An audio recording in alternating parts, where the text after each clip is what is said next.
Kunja Bihari Radha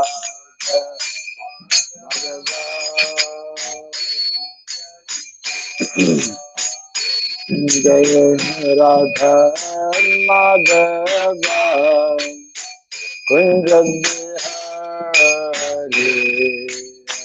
Radha Madhava Jaya Gopi Jana Vallabha Girivara Hari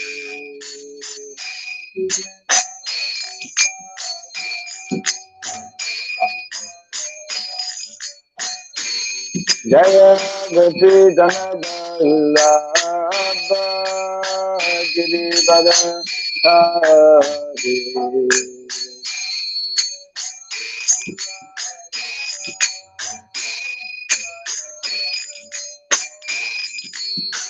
Yashodanandana Brajaganandana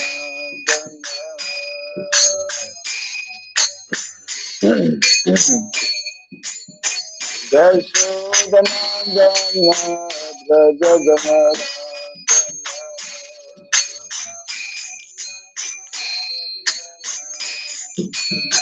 Jamuna Tira Vanachari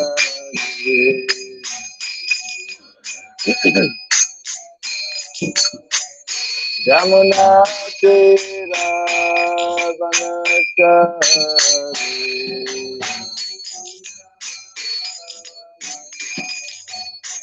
Jaya Radha Madhava Kunja Bihari Madhava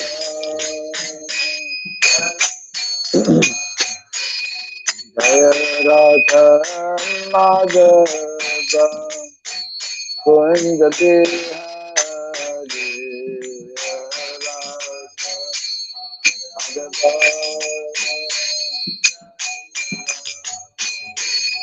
Jaya Gopi Jana Vallabha Girivara Hari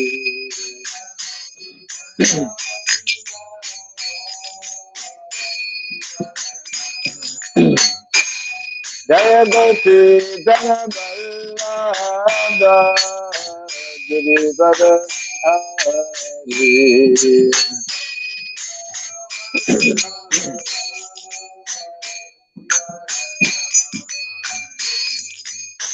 Yashodanandana Brajaganandana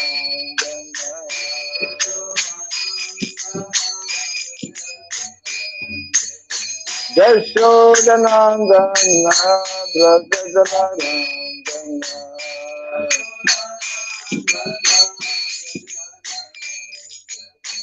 Jamuna Tira Vanachari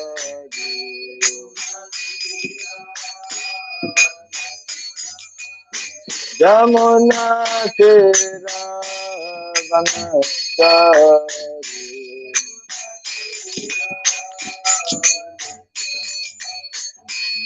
Jaya Radha Madhava Kunja Bihari Radha Jaya Radha Madhava Kunja Bihari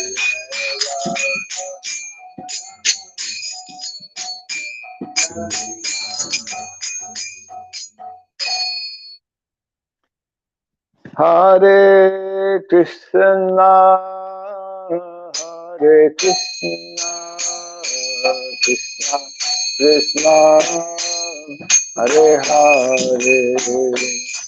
Hare Rama Hare Rama Rama Hare Hare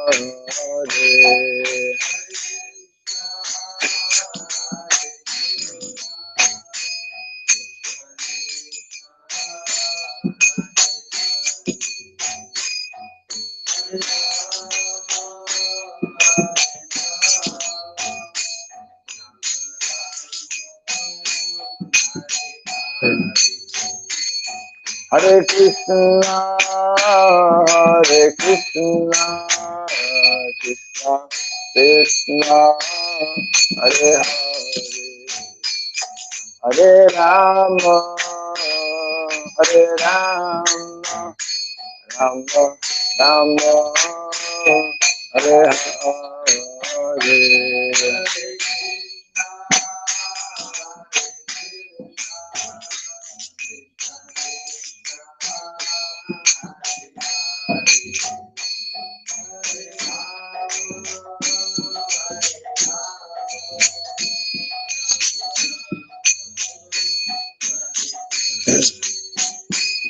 Hare Krishna, Hare Krishna, Krishna Krishna, Hare Hare, Hare Rama, Hare Rama, Rama Rama, Hare Hare.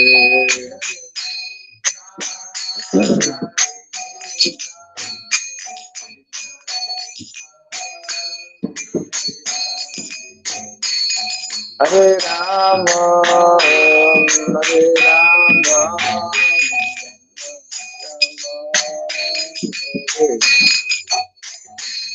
Hare Krishna, Hare Krishna, Krishna Krishna, Hare Hare, Hare Rama, Hare Rama, Rama Hare Hare.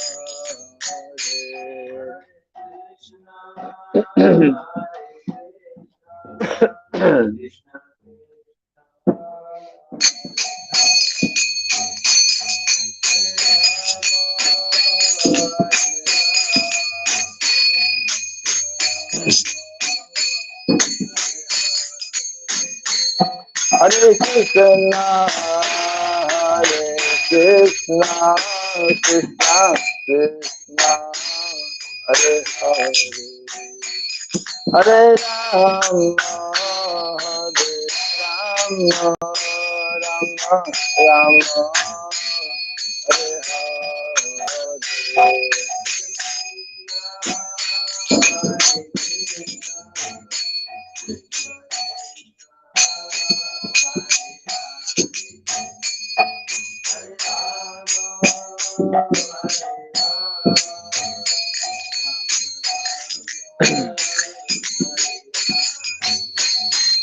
Hare Krishna, Hare Krishna, Krishna Krishna, Hare Hare, Hare Rama, Hare Rama, Rama Rama, Hare Hare.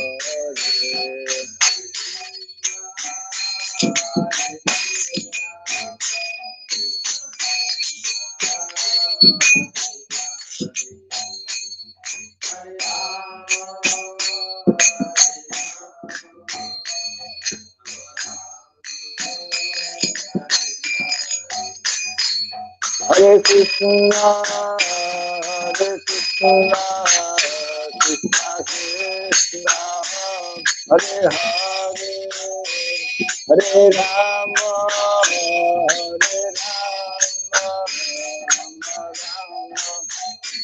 Rama Rama, Hare Hare.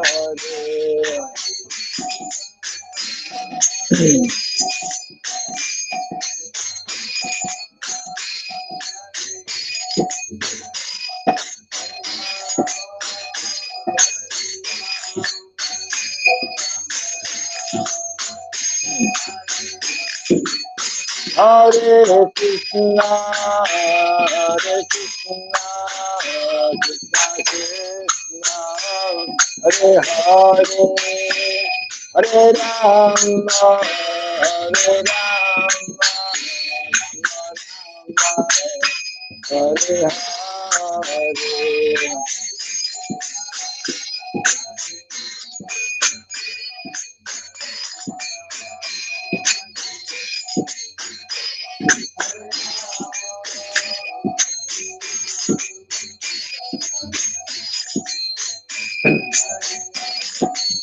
Hare Krishna, Hare Krishna, Krishna Krishna, Hare Hare, Hare Rama, Hare Rama, Rama Rama,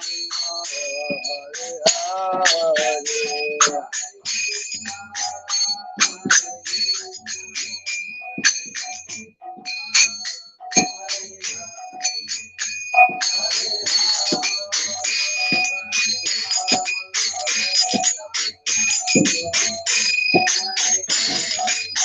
Hare Krishna, Hare Krishna, Krishna Krishna, Hare Hare, Hare Rama, Hare Rama, Rama Rama, Hare Hare.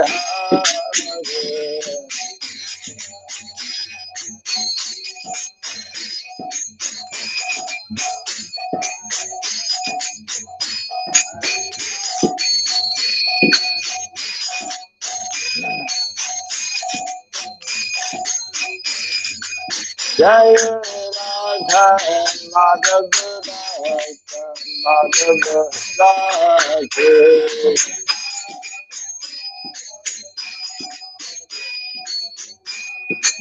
Jai Radha Madhav Radha Madhav Radha.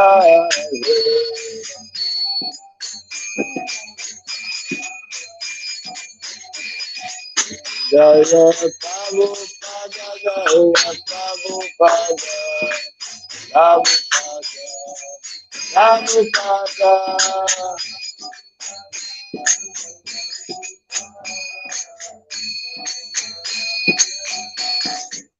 Prabhupada,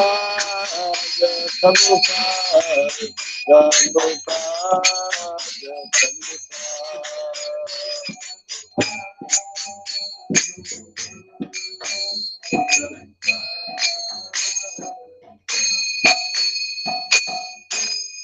Gauda Premanande, Dayam Vishupad Paramahamsa, Pri Vrajagacharya Stotra Sakta, Sri Simad, His Divine Grace, Chilabhai Charanarvina Bhaktivedanta Swami, Srila Prabhupada Ki, Nanta Koti Vaishnava Vrinda Ki, Skandiviti, Founder Acharya Divine Grace, Srila Prabhupada Ki, Namacharya Srila Haridas Thakur Ki, Samabhata Bhaktivedanta Ki, Hari Nam Sankirtan Ki, Granthra Srimad Bhagavatam Ki, Jai Nitai Gauda Premanande. All glories to the assembled devotees, all glories to the assembled devotees, all glories to the assembled devotees. All glories to Sri Guru, to Sri Gauranga, all glories to Sri Prabhupada. Om Agyanatimirandasya Gyananjana Shalakaya Chakshurmilitam Jena Tasmai Sri Gurave Namaha.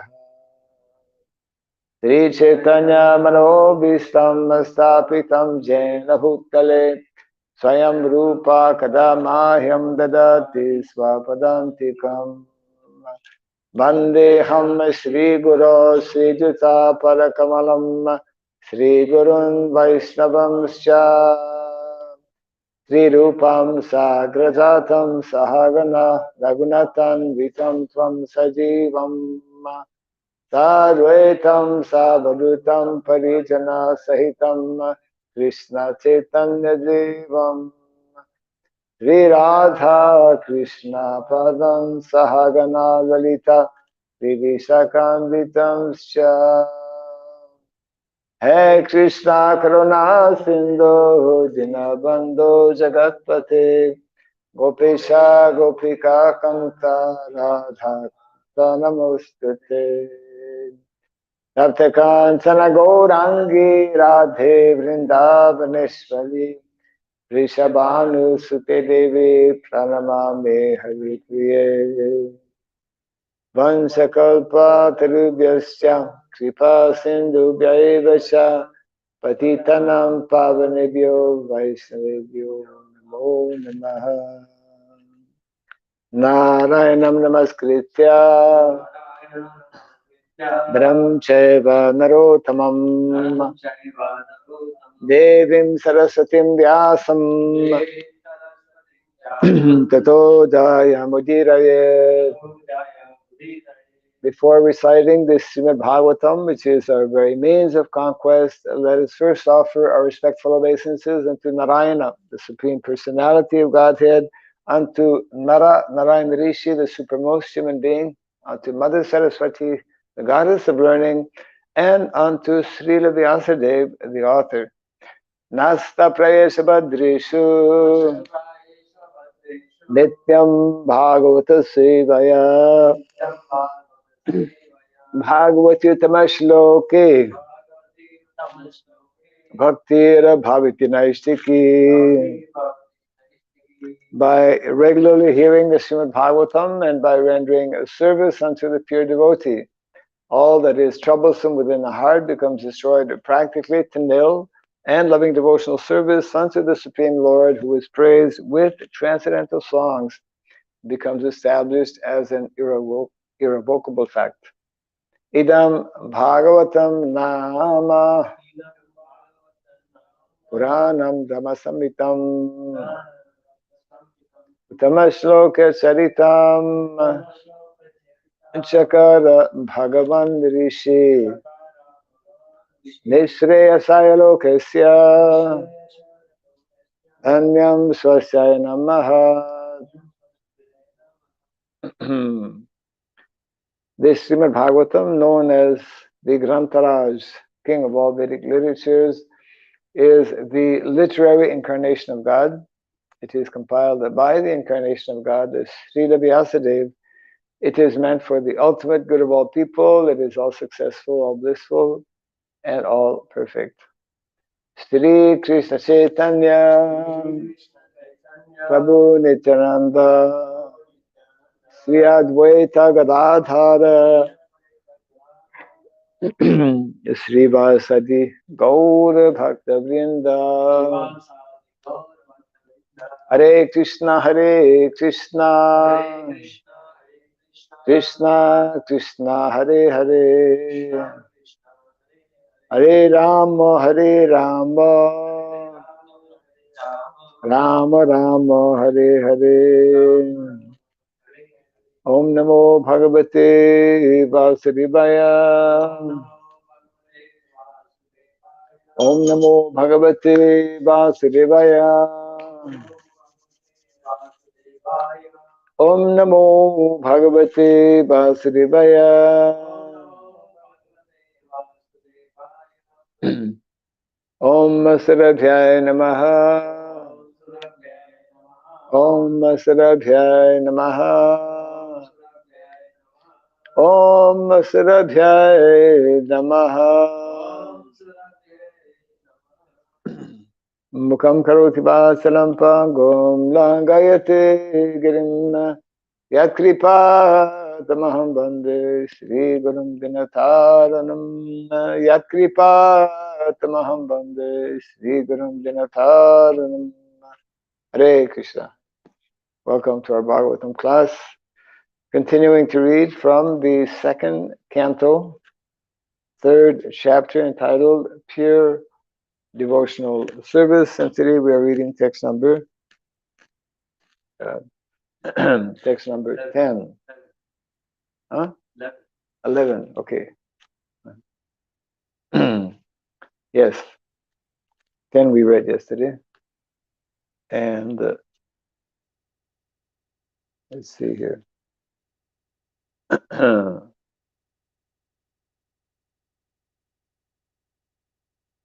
Text 11, correct. Etavan eva yajatam iha nishreyasa udaya bhagavati achalo bhavu yad bhagavata sangataha etavan eva yajatam Iha nishreyasodaya. Iha nishreyasodaya. Bhagavatya chalo bhavo. Yad bhagavata sangatah. Etavan eva yajyatam. Iha nishreyasodaya. Bhagavatya chalo bhavo. Yad bhagavata sangatah. Etavan eva yajatam. Iha nishreyasodaya. Bhagavatya chalo bhavo. Yad bhagavata sangataha.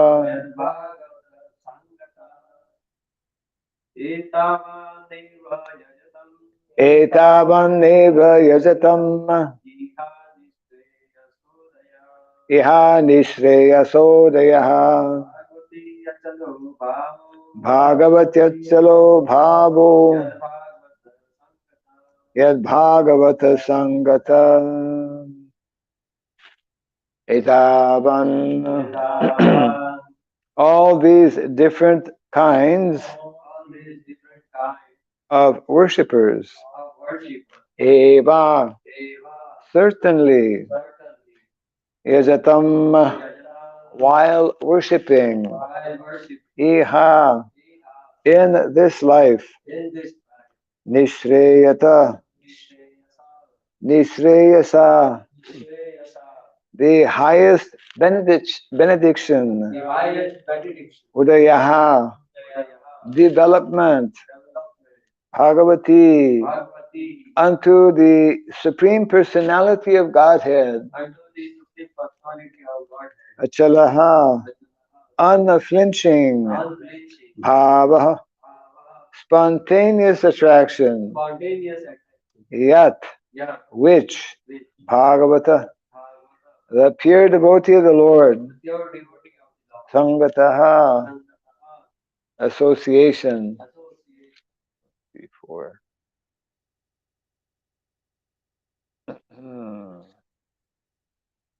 Okay.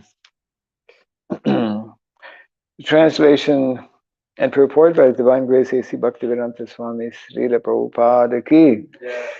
All the different kinds of worshippers of multi-demigods can obtain the highest perfectional benediction, which is spontaneous attraction unflinchingly fixed upon the Supreme Personality of Godhead, only by the association of the pure devotee of the Lord.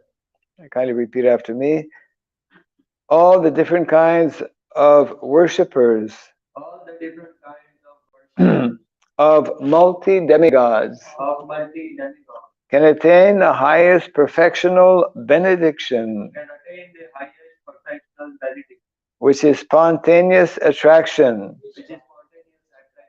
unflinchingly fixed upon the Supreme Personality of Godhead, only by the association of the pure devotee of the Lord. Purport. All living entities in different statuses of life within the material creation, beginning from the first demigod, Brahma, down to the small ant, are conditioned under the law of material nature, or the external energy of the Supreme Lord. The living entity in his pure state is conscious of the fact that he is a part and parcel of the Lord. But when he is thrown into the material world on account of his desire to lord it over material energy, he becomes conditioned by the three modes of material nature and thus struggles for existence for the highest benefit.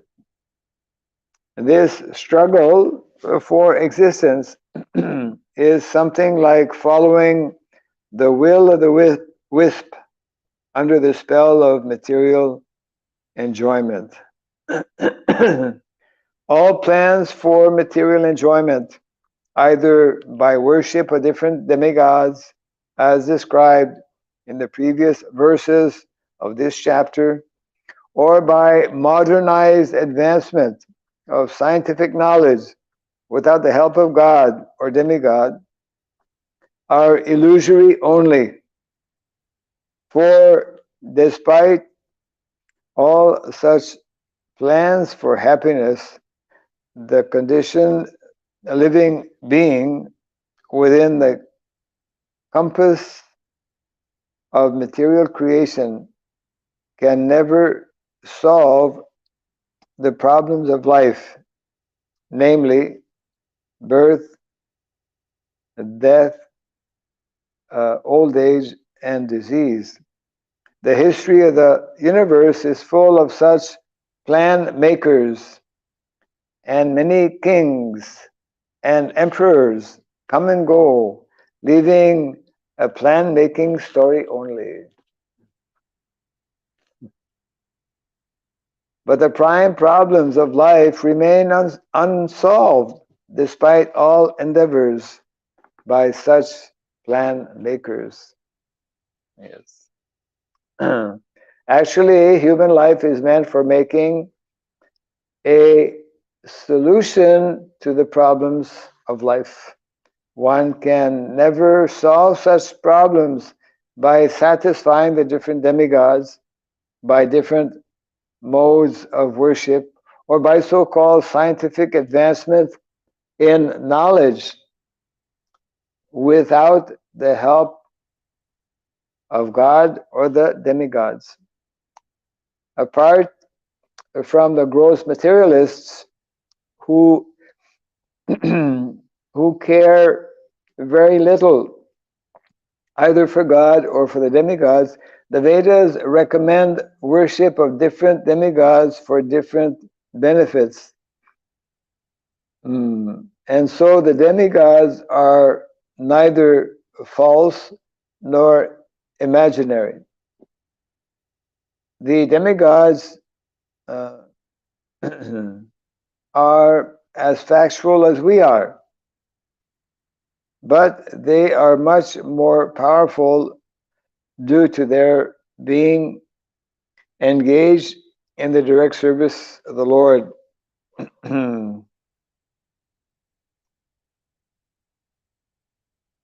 In managing different departments in the universal government. Yeah. Bhagavad Gita affirms this, and the different planets of the demigods are mentioned there, including the one of the supreme demigod, Lord Brahma.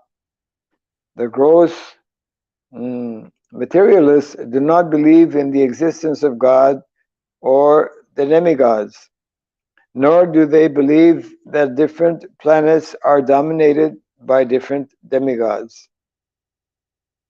They are creating a great commotion about reaching the closest celestial body, Chandraloka, or the moon.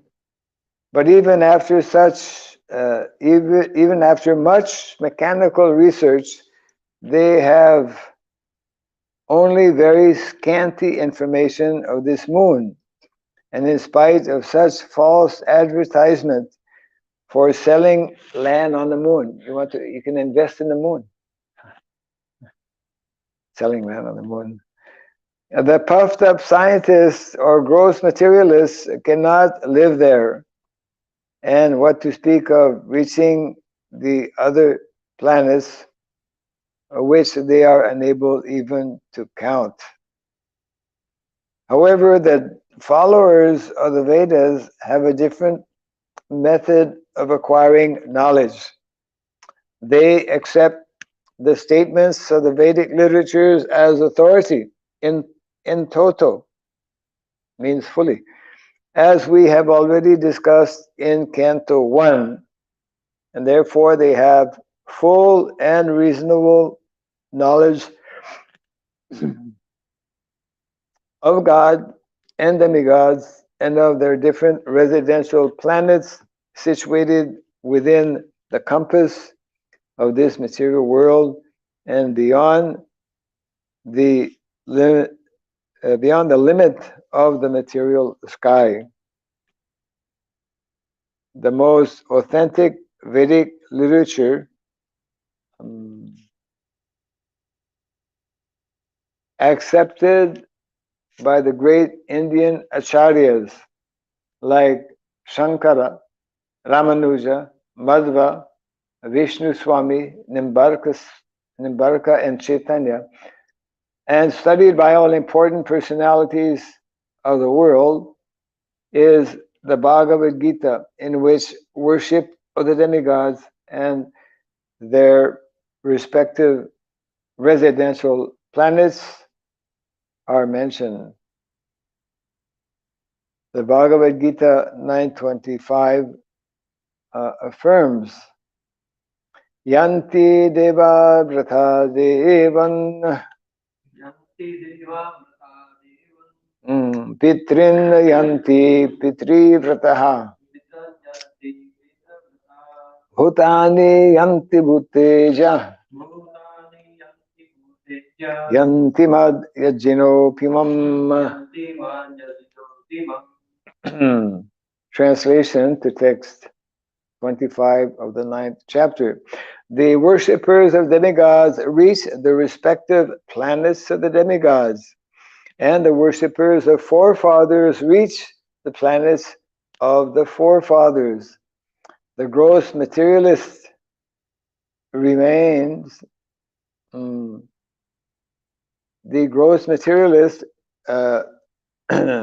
remains in the different material planets, but the devotees of the Lord reach the kingdom of God.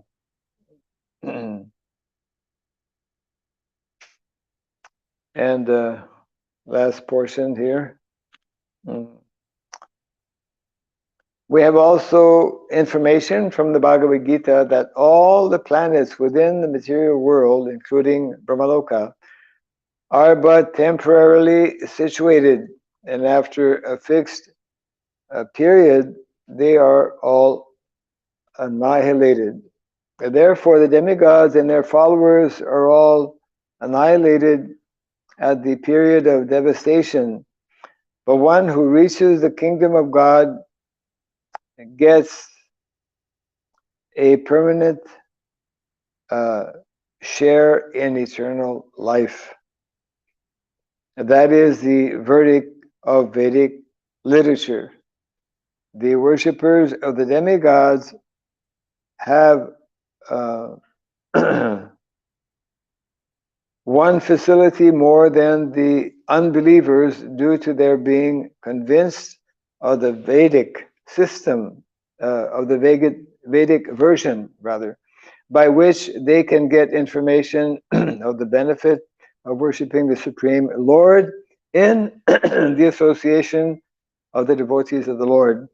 The gross materialist, however, without any faith in the Vedic version, remains eternally in darkness, driven by a false conviction on the basis of imperfect experimental knowledge, or so-called material science, which can never reach into the realm of transcendental knowledge.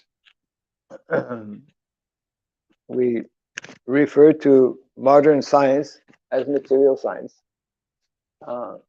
because modern science or material science can only, and also to a limited extent, can only relate or understand what is material or matter.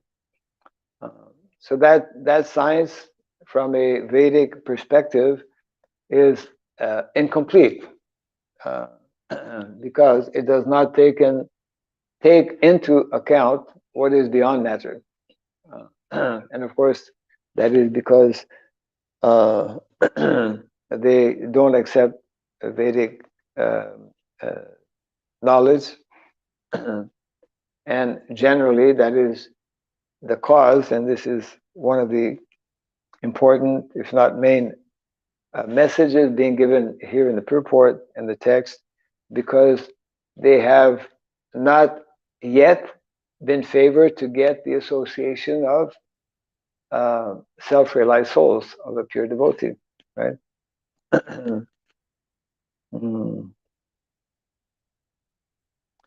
Therefore, unless the gross materialists or the worshippers of the temporary demigods come in contact with a transcendentalist like the pure devotee of the Lord, their attempts are simply a waste of energy. Only by the grace of the divine personalities, the pure devotees of the Lord, can one achieve pure devotion, which is the highest perfection of human life. Only a pure devotee of the Lord can show one the right way of progressive life.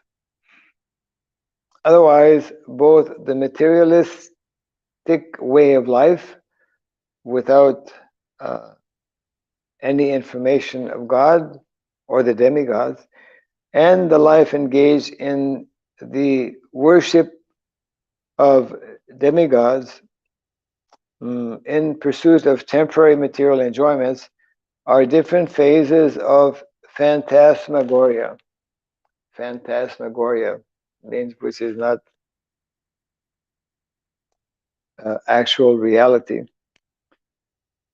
They are nicely explained in the Bhagavad Gita also, but the Bhagavad Gita can be understood in the association of pure devotees only, and not by the interpretation of politicians or dry philosophical speculators. Yeah, a little long report here. Just read the text again. All the different kinds of worshippers of multi-demigods can attain the highest perfectional benediction, which is spontaneous attraction, unflinchingly fixed upon the Supreme Personality of Godhead, only by the association of the pure devotee of the Lord. So 2 points especially. One is that the text is describing what is the highest perfectional benediction rather, and that is explained here as natural spontaneous attraction for for the Lord, nicely translated here. Spontaneous attraction, unflinchingly fixed upon the Lord. And this type of transcendental realization is only possible if one is fortunate to get the good association. Therefore, this often quoted verse that Prabhupada would say, Brahmanda Brahmite Kono Bhagyavan Jeev Guru Krishna Prasade Pai Bhakti Lata Bij. This means that actually, unless one comes in contact with these kinds of literatures, in different countries, people, just like it is said in places like Japan, people like to read books. They've made studies, which countries has a higher percentage of people interested in reading books. And so there's still, naturally, many people are interested in reading books, uh, but unfortunately, they are generally reading the wrong books. Yesterday, I was hearing one very nice memories of one of Prabhupada's disciple who was a very we say big book distributor by the name of Praghosh Prabhu, and he was sharing his realizations about these transcendental literatures, or maybe it was Rameshwar. Both of them were sharing. Rameshwar Prabhu was also very much involved with production of books. And in Kali Yuga, I think we all can understand, Prabhupada has explained this also, most people are not very much interested in philosophy. Even many of our devotees are not so much interested in philosophy. I mean, we have basic interest in philosophy, but we cannot, most devotees cannot spend hours and hours just talking philosophy. I mean, the Goswamis in Vrindavan, that's what they were doing, and such like personalities, they can go on for hours and hours, for days and days, for the whole life, actually, discussing about philosophy, especially of course, in relation. Not just, there are many people who like to discuss, those who are gyanis, people in universities, professors, they like to analyze so many different things, etc. But the point I wanted to make was, this was being shared by these devotees, how although this is like the highest philosophy, this is like very deep philosophy. Krishna consciousness is the most profound philosophy, the highest philosophy. And we know that in Kali Yuga, especially, people are less inclined, have less intelligence, they are less able. So they were sharing how Prabhupada's genius was to package this philosophy in these transcendental literatures. And that's why Prabhupada gave so much of importance. He set up a whole department for the artists to paint. And Prabhupada would spend a lot of time actually giving details of how different characters should be painted, or how to render, for example, the image of the universal form, things like that. I mean, devotees had no idea. Universal form, what is that? So Prabhupada's genius and expertise was to nicely package, it's like when you look at, like in France, for example, some years back, this was during the time of one very prominent preacher at that time, Bhagawan Das. Bhagawan, his name was Bhagawan Maharaj. He was sannyasi at one point. And they came out with these very beautifully gold, bound books. And they printed those in English as well as in French. And the title was given like the classics of India. And just looking, people become attracted even without opening a page.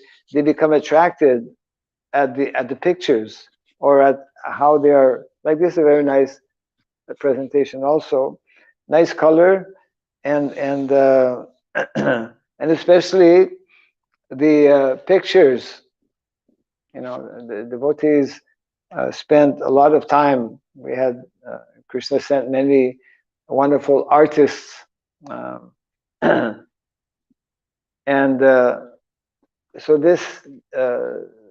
this made it easier, even now, uh, many of our devotees, actually every devotee, should have, just like I have on my desk, it's just nice to look at. Of course, one should not only look at it, one should take out and open and read these transcendental literatures. So the idea is that uh, the pure devotee of the Lord, uh, Srila Prabhupada, was um, able to present, to make it more, to make this philosophy of Krishna consciousness more easily accessible uh, to people in general. Uh, so this is uh, one of the points being mentioned here, that ordinary people, unless they come in contact with persons who are completely, here it mentions, unflinchingly, completely, we have to become, um, even we may not stay in a temple, we have to become full-time devotees, you know. Uh, we used to think that in the early days, that if someone is not staying in the temple and shaved up, he's not a devotee. Then our consciousness kind of expanded a little bit, that okay, even if he's not staying in the temple, if he's shaved up and chanting, then he's a devotee. Otherwise, he's not a devotee. So the idea is that one, whether staying in a temple or not, it's a personal commitment that one needs to make. And anyone, anywhere can make this commitment of actually becoming a full-time devotee. Full-time devotee means one who is, regardless of where one may be staying, even regardless of what occupation one may have. One may be a professional person, but be a full-time devotee, in that his primary and main goal and purpose of life is to advance in Krishna consciousness, and whenever the opportunity presents itself, to give such opportunity to others as well, isn't it? So in that way, there's no bar. There's no bar to become a fully surrendered soul. It's just a question of uh, of making that decision, of being serious about following what is prescribed in the Shastra, etc., like that. So that means that even within household life, one can become a fully surrendered soul. One can be a full-time devotee. So full-time devotee means one who is fully convinced and fully dedicated in molding his life in such a way that that he will practice on a regular basis, that he will hear on a daily basis from the Shastra, and in this way, continue to advance in Krishna consciousness.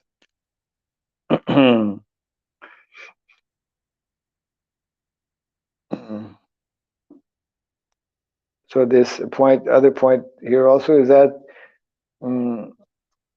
all different types of people who are worshipping different kinds of demigods,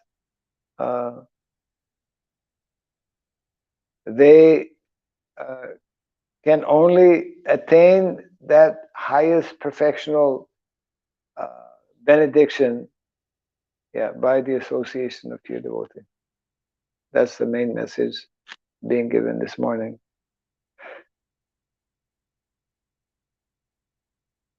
So therefore, Prabhupada was lamenting when he went to America alone. He was encouraging some of his godbrothers, please, come.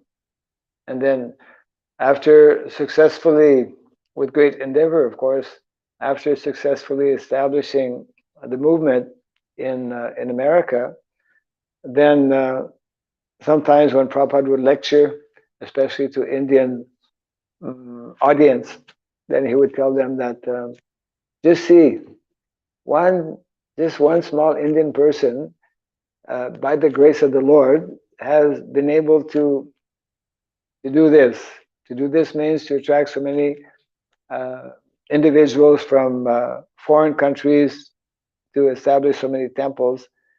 What if more people from India, because it is especially the primary responsibilities of those who are born in the land of Bharat Varsha, to take up seriously this mission of Krishna consciousness. And Prabhupada would lament also by explaining, this was in 1972, when he was giving his lecture series. I listen to that every morning actually, lecture series on the nectar of devotion, because just like this chapter is entitled Pure Devotional Service. So our whole life is meant to be centered on understanding what is pure devotional service. So when Prabhupada was giving this series of lectures in Vrindavan, then in one of the lectures he goes on to explain that people in India, the Brahmanas, it's actually the duty, the responsibility of Brahmanas, they have not taken care of properly preaching this message of the Bhagavad Gita. And they are they are also even Prabhupada was pointing out, even people in Vrindavan and others as well, they are Prabhupada was telling, they're criticizing what we are doing, what I am doing, by giving opportunity to foreigners. So in other words, Prabhupada was explaining that there was neglect on the part of those from India who have been entrusted with this responsibility of actually introducing and spreading, establishing the Vedic culture based on these transcendental literatures of Bhagavad Gita and Srimad Bhagavatam. So that remains, it's a standing order that also that verse is there. Those who are born in the land of India have a very unique opportunity, because they have a special birth and they have a special mandate of helping to introduce and spread the mission of the Lord, both within India as well as outside of India. Any comment or question on this?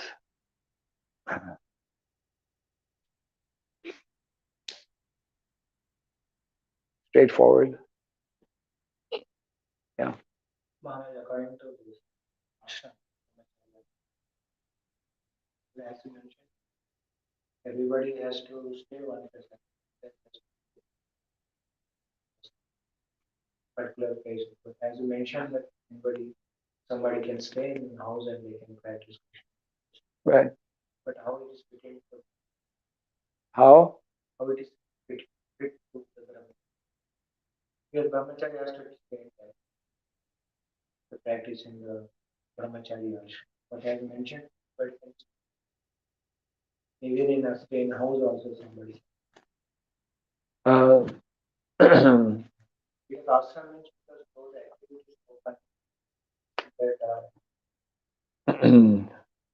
So, if I understand the question is how can brahmacharis, normally they stay in a temple, and which is described also as like ashram, brahmachari ashram. But that is the beauty and attraction of Vedic culture, is that it is to be an ashram, to be living in ashram is not only for the brahmachari. Actually, all of the different phases, all are ashram. Grihastha ashram, vanaprastha ashram, sannyas ashram. It means that actually the same goal and purpose that is there when one is receiving brahmachari training continues. It is the same objective for everyone in all of the different ashrams. Small example, Prabhupada spoke about Grihastha Brahmachari. You know what is a Grihastha Brahmachari? Yeah. So when one is fortunate to get this kind of understanding, this kind of training, this knowledge of Krishna consciousness from especially early life, then even though one will enter householder life, which is, as Prabhupada explains, a license for sense gratification, for regulated sense gratification. If one has nicely understood by reading these transcendental literatures, then one will not become misguided or confused or bewildered by changing ashram, by entering the Grihastha ashram. And there is a very great need for such type of householders who have received this training, or who at least have this basic understanding that as a householder, I'm also entering an ashram. I'm just changing ashram.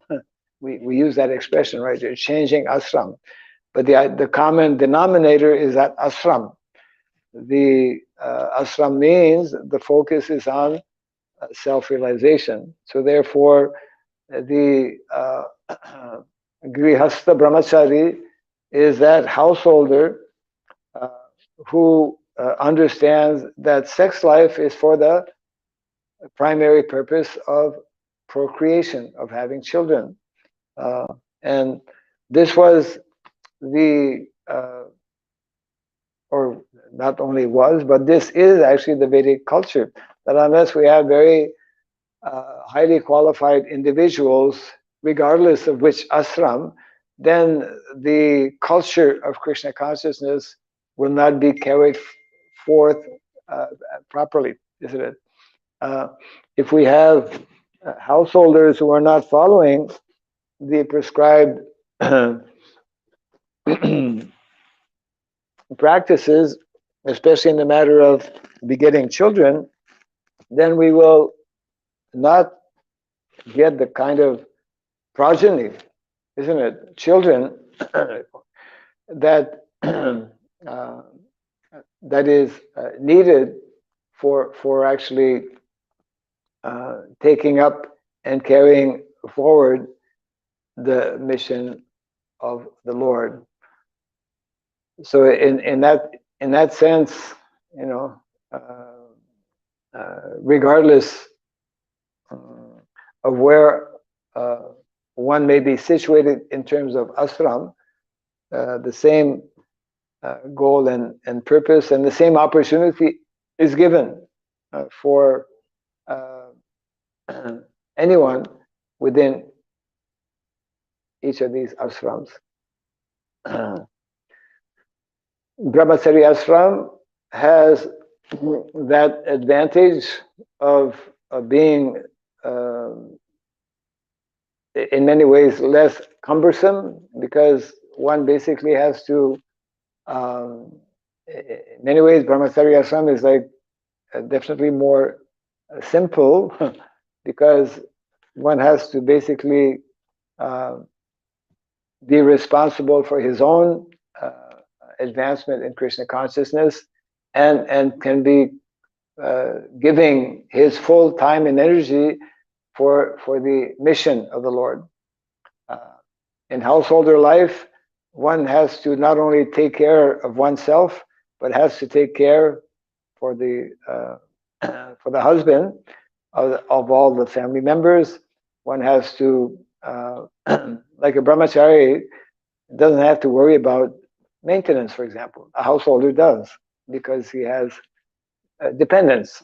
Brahmachari doesn't have dependents, and he just he develops the consciousness of simply being at the service of um, of the spiritual master, at the service of the mission. But even within householder life, even though the situation is somewhat different, uh, the opportunities for advancing in Krishna consciousness are there, if one follows the prescribed, yeah, guidelines that are given. Yes? So, Maharaj, can a person uh, does not want to enter the ashram and wants to stay at home? Yeah. So, is that possible? If somebody doesn't want to enter Grihastha ashram and wants to stay at home and practice Krishna consciousness, better he join the temple. What he will do at home? Like he will earn and he will do whatever Krishna consciousness. He will be at home, work, earn, and do whatever Krishna consciousness he will do. Actually, it is better for one to join as a devotee than just be at home, and especially in the context of modern day society, to be working outside means that one is having to associate with all kinds of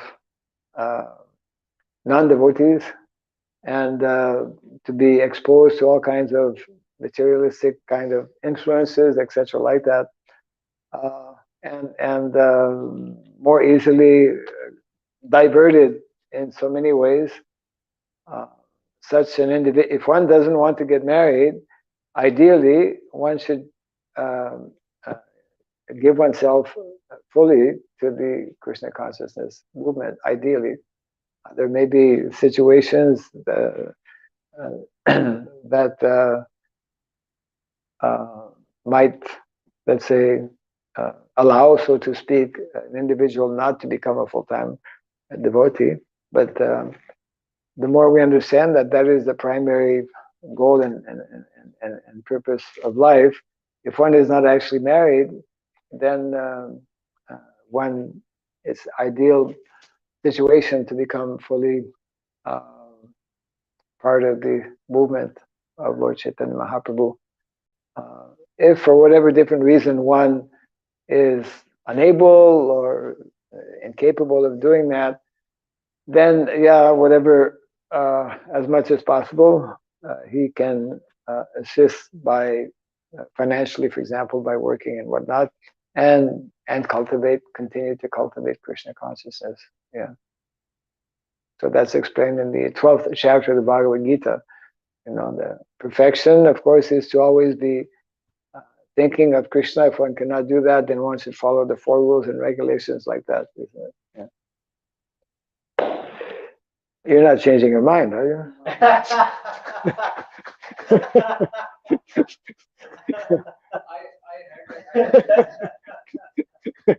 You're asking for somebody else. Because many people told me that you can stay at home, no need to marry, and you can come to the temple, do Dham Yatra. Okay. I was just clarifying. Okay. Is that right? Okay.